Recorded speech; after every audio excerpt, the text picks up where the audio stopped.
Welcome to today's video. In this video, I'm going to continue looking at algebraic expressions and formula. And in today's video, I'm going to look at a simplifying algebraic expression which involves multiplication and division. So watch this video up to the end as I'm going to show you how you can simplify algebraic expressions that involves multiplication and division. Okay, with that being said, let's get into today's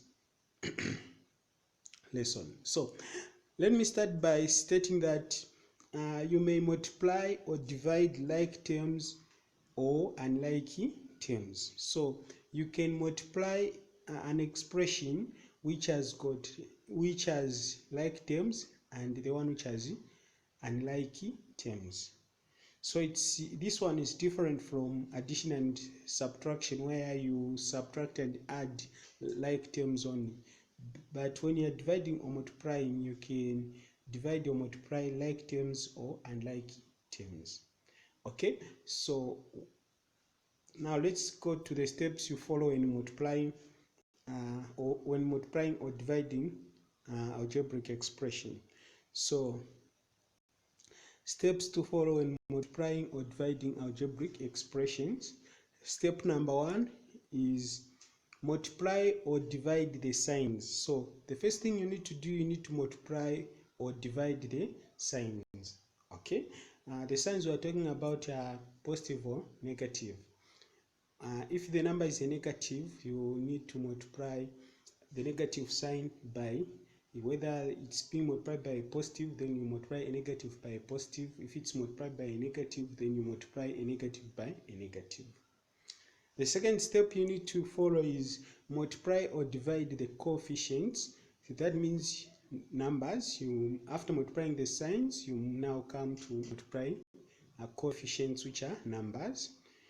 Okay, once you have multiplied and you have gotten the product, then the next thing you do is you multiply or divide the variables one by one.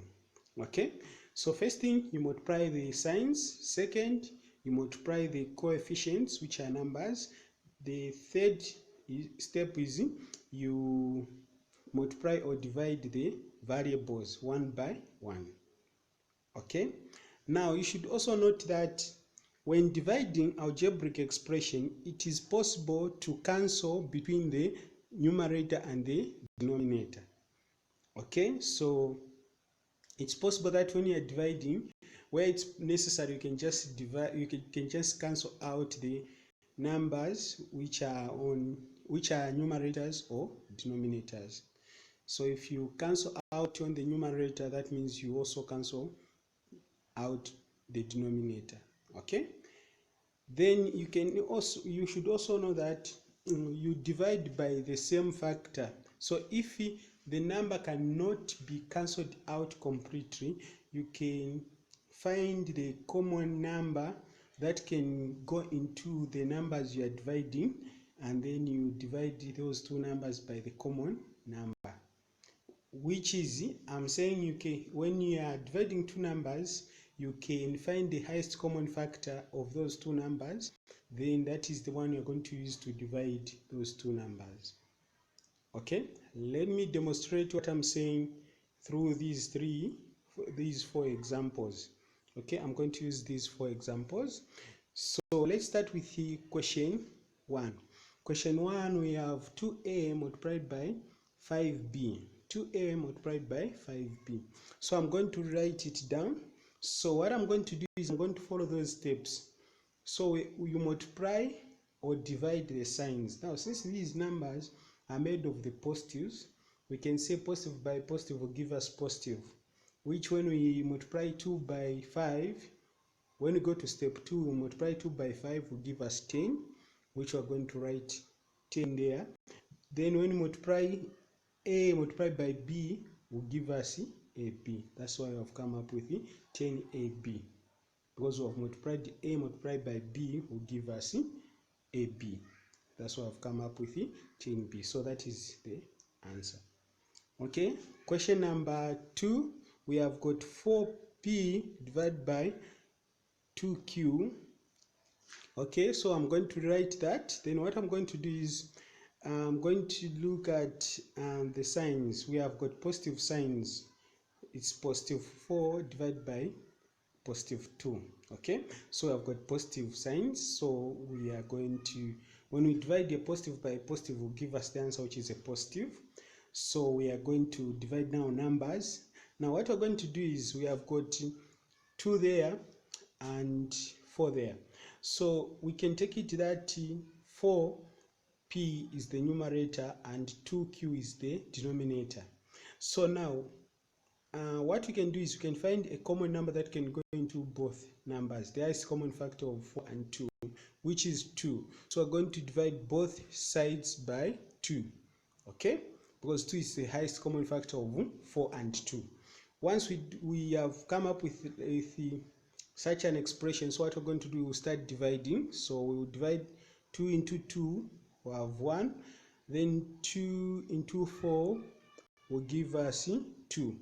Okay, then we come down here, we say 2 divided by 2 and 2 divided by 2 there. Okay, that means we have cancelled out the 2 which are on top. So since 2 down and 2 on top, they are the same number, so we can cancel them out. They are equal, so we can cancel them out. That means that will leave us with the 2q, or 2p divided by q. 2p divided by q. Now you can see that these cannot further be divided. We have got p there and q cannot further be divided. So what we can do is, we can just write it as a fraction like this. Okay, 2p over q. So now we have simplified this expression to 2p over q, which is the same as 2p divided by q. Okay, all right, now we can go to question 3. Okay, question 3, we have got negative 6y multiplied by 3z. Then we are going to write it down there. Then what we're going to do is, we're going to multiply the signs first. So negative multiplied by positive, remember 3 is a positive and negative 6 is a negative. So we're going to say negative multiplied by a positive will give us a negative. Then we go to numbers, we multiply. 6 multiplied by 3 will give us 18. Then y multiplied by z will give us yz. Okay, so the final answer is negative 18yz. That is the final answer. Now we have simplified that one. And we have simplified negative 6y multiplied by 3x, which will give us negative 18yz. Okay. Negative 6 multiplied by 3z will give us negative 18yz. Okay, now we go to question number 4. Question number 4, we have got 36m squared, 36m squared n squared divided by 9mn divided by negative 9mn. Okay, so what we're going to do is, we are going to write it down here. Once we have done that, the next thing we're going to do is, I'm going to expand 36m squared n squared, which will become 36, then m multiplied by m, n multiplied by n. Okay, once I've done that, then I'm going to divide both sides by negative 9mn. So I'm going to divide both sides by negative 9mn. Okay, once I've done that, then I'm going to, as you can see, after the division sign on the right side, we have got negative 9mn on top and down. That means we can cancel out these, the one on top and the one down, so that we just remain with negative 9mn. Okay, once we have remained with that, then we can start now dividing signs. So we have positive sign on top there. When you divide a positive by a negative, it will give you the answer, which is a negative. So positive divided by a negative will give us a negative. Then we come to 9 into 9 will give us 1. Then 36 divided by negative 9, or divide by 9, since we have written the negative already, will give us 4, which we can write down here. Okay, then we have got negative 4 down there. Then we cancel out m down on top there as well as down here. Okay, down here we just had 1m, so 1m is cancelled, and on top 1m has been cancelled. Then we go to n, so before we go to n, we write what is remaining. We're remaining with 1m on top since there is no m down. Then we go to n, we have got 2 n's there, so we cancel 1 n on top and n down. Now we do not have any variable remaining down here, so we had 1 n which has been cancelled. Then we can write what the remaining n here. That means we have remained with negative 4m, and there is no other number or variable that is remaining. That means now we have divided everything completely. Therefore, we can say this is the answer. So dividing 36m squared, n squared, divided by negative 9mn will give us negative 4mn. Okay, so that will be the answer. Okay, if you have got questions, you can ask in the comment section. Otherwise, thank you so much for watching. It has been easy learning Z Mathematics. The future is bright. See you in the next video, and God bless you.